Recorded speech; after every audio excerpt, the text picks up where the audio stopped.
On December 20, 1942, before the engines of America's B-17 bombers roared to life in the icy fields of East Anglia, a quiet revolution was already strapped to the chests of a handful of men. It was not a weapon, nor a secret codebook, but a set of steel plates sewn into canvas, created not by the U.S. Army's research labs but by a field surgeon who had grown tired of watching young airmen die on his tables. As the crews pulled on their heavy flight gear and prepared to pierce the frozen sky over Europe, they carried with them a piece of armor the War Department had dismissed as unnecessary, even foolish. Yet by the end of the war, this invention would be credited with saving thousands of lives and reshaping the way modern soldiers faced combat. The air war over Europe was unlike anything the world had seen. When the United States entered the conflict after Pearl Harbor, it joined Britain in waging a strategic bombing campaign against Nazi Germany. The British preferred to bomb at night, cloaked in darkness, but the Americans believed in daylight precision raids, striking factories, shipyards, and rail hubs with brutal efficiency. That strategy came at a price. German flak batteries, rows of anti-aircraft guns, waited along the bombers' routes, filling the sky with black puffs of shrapnel.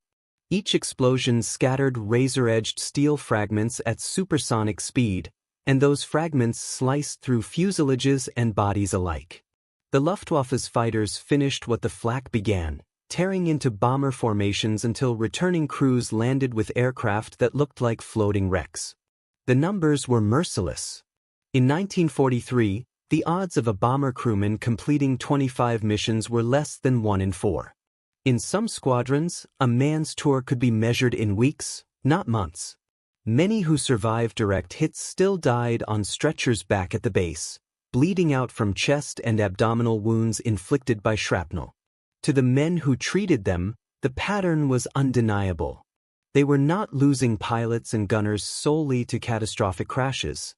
They were losing them because nothing protected their vital organs. One surgeon refused to accept that fate. Official accounts later credited multiple flight surgeons with contributing, but one stands out in oral histories. A doctor stationed with the 8th Air Force who had stitched too many shattered bodies to count. He studied the wounds, noticing how many were concentrated in the torso. The solution seemed obvious to him: give the crews protection against flying steel. The military had long argued that body armor would be too heavy, too clumsy for flight. Infantry had been denied it for decades. But he was not thinking about full suits of armor. He imagined lightweight vests using small overlapping plates, strong enough to stop fragments yet light enough to wear in the cramped space of a bomber. Working with hospital contacts in Britain, he had sheets of manganese steel cut into narrow strips and riveted them into canvas carriers. The resulting vest covered the chest and abdomen, protecting the areas most often torn apart in surgery. He knew he was disobeying regulations. There had been no approval, no procurement order, but he also knew that if he waited for authorization, more men would die. Quietly, he began distributing the vests to crews under his care. At first, the men were skeptical. They were already burdened with heated flight suits, oxygen masks, parachutes, and weapons. One more layer seemed unbearable. But the surgeon insisted, and soon the vests flew on missions. When the bombers returned, the results spoke for themselves. Airmen staggered off planes with jagged dents in the steel where fragments had struck. Instead of bodies being carried off in silence, bruised men walked away alive. Stories spread rapidly between squadrons. A vest that could stop flak became a talisman of survival, and crews began demanding them. By early 1943, the data could no longer be ignored. Surgeons compared casualty reports and saw dramatic reductions in lethal torso wounds among men who wore the vests. Survival rates climbed in units where they were available. Though the War Department had dismissed the idea, the reality in the field forced a change. By late 1943, official contracts were signed, and factories began producing flak vests by the thousands. What had begun as a defiant experiment became standard issue for American bomber crews. The consequences rippled outward. Every life saved kept an experienced gunner or navigator in the fight, reducing the need for endless replacements. Keeping bombers in the air meant the strategic campaign continued at a tempo the Germans struggled to counter. Factories producing tanks, planes, and submarines were hammered relentlessly, and the Luftwaffe, stretched to defend the Reich, bled itself white against the incoming streams of flying fortresses. While the vest did not protect against direct cannon fire or catastrophic hits, it blunted the deadliest and most common threat, flak. Without it, the losses might have forced Allied commanders to reconsider daylight bombing altogether. By the end of the war, thousands of men owed their survival to that surgeon's refusal to follow orders. The vest became more than just a tool. It was a symbol of defiance against bureaucracy and of compassion in a brutal war. In saving individuals, it helped sustain an entire campaign. After 1945, the concept carried forward into the modern era, laying the foundation for the body armor worn by soldiers and police worldwide. What had once been unauthorized became indispensable, a quiet act of rebellion that bent the course of military history. The cold morning of December 1942 faded into memory, but the legacy of those steel plates remained. A surgeon who had watched too many bleed out decided to break the rules, and in doing so, he rewrote them.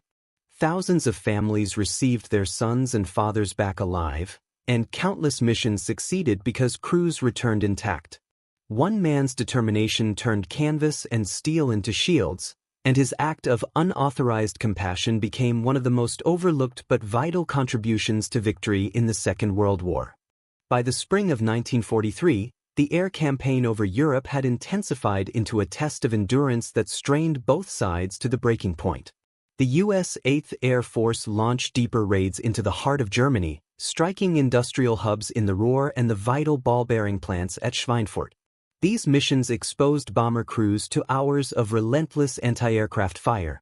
Reports of entire formations shredded by flak and fighters filled the intelligence briefings, and casualty rates remained staggering. Yet among the survivors, a new pattern was emerging.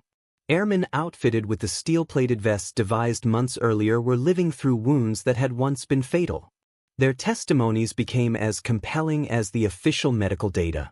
A waist gunner described being thrown backward when a shard of steel struck his chest, only to discover a massive dent in the plate where the fragment had lodged. A navigator recalled pulling fragments out of his vest and realizing his heart would have been pierced without it. These stories circulated through the barracks, strengthening morale in an environment where men counted the odds against them with every mission. The vest was never flawless protection. It could not stop direct cannon shells or armor-piercing rounds from fighters. But the majority of wounds in the air war came from shrapnel, and in that arena, the vest transformed survival rates. Surgeons compared before and after mission reports and documented how abdominal and thoracic casualties decreased dramatically among the units wearing them. Where once the operating rooms had overflowed with men suffering massive internal injuries, now doctors treated broken ribs, deep bruises, and shock. The medical staff, who had once braced themselves for waves of dying airmen after each raid, now witnessed recoveries that would have seemed impossible only months earlier. The impact rippled beyond the hospitals.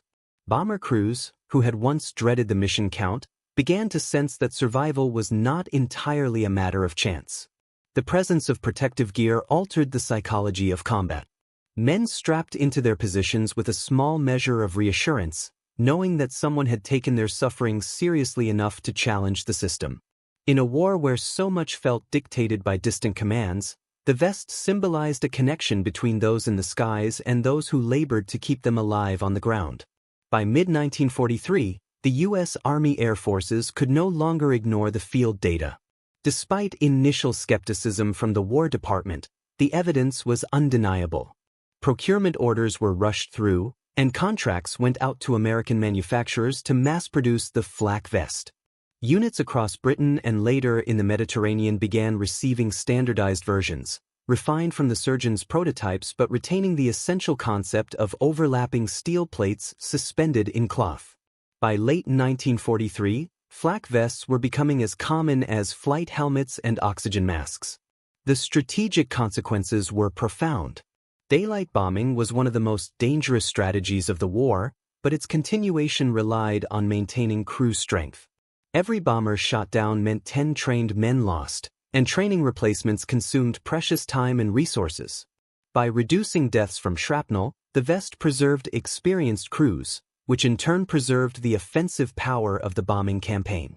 This continuity helped ensure that raids could continue despite losses, and it supported the long-term attrition strategy that weakened Germany's industrial base. The vest did not win the war on its own, but it was one of the subtle innovations that made a massive difference when multiplied across thousands of missions.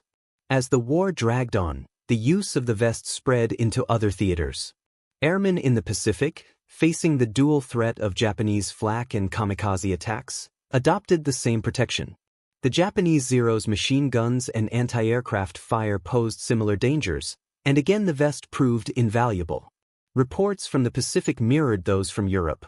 Wounded men arriving alive, steel plates dented, bodies spared.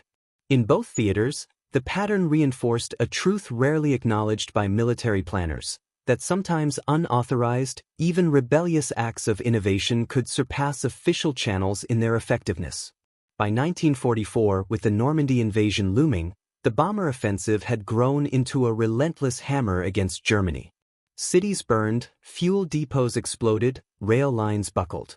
The air war was still costly, but survival chances had improved significantly. The vest had become an unspoken ally, carried silently into battle by men who understood its worth. A crewman might joke about the weight or curse the discomfort, but when he heard the thud of shrapnel against his chest and lived to tell the story, the vest became more than just equipment. It became a lifeline. After Germany's surrender in May 1945, the statistics spoke for themselves. Thousands of men owed their survival to the vest's protection. Families welcomed sons and fathers home who would otherwise have been lost. For the surgeon who had risked censure by defying orders, the vindication was clear. What began as a desperate experiment had reshaped not only the survival rate of bomber crews but the future of military gear itself. The principle of fragment protection carried forward into post-war conflicts. By Korea, improved versions of the flak vest were issued widely. By Vietnam, synthetic fibers replaced steel, and the technology evolved into modern Kevlar armor. Today, soldiers and police officers worldwide were descendants of that unauthorized invention. The legacy was not only technological but human. It demonstrated that compassion could drive innovation as powerfully as science or engineering. A surgeon, weary of watching men die unnecessarily, had chosen action over compliance, and the result was a revolution in survival. In the vast history of World War II, dominated by battles and generals, his contribution remains a quiet but enduring testament to the power of individual defiance. One unauthorized vest became a shield for thousands, and from those shields grew an entire philosophy of protecting the vulnerable in war. That story, born in 1942 on a cold English airfield, continues to shape the lives of those who face danger even today.